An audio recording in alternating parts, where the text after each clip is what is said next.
Ayan, bago nating lilipatan mga boss, pesto ng modular cabinet. Ayan, naglilinis na po yung mga tropa rito.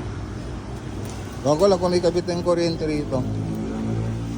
Tapos yung tubig, yun po kasing pangunahing kailangan pag ano, lilipat. So dito konting linis pa tapos ayos. So malawang-lawang na to na ano, paggawa ng ano, modular cabinet. Ayan, no? So meron na rin siyang kwarto, tapos CR, tapos kusina. So ayan, medyo ano lang, kailangan na linisan tapos mapinturahan para gumanda.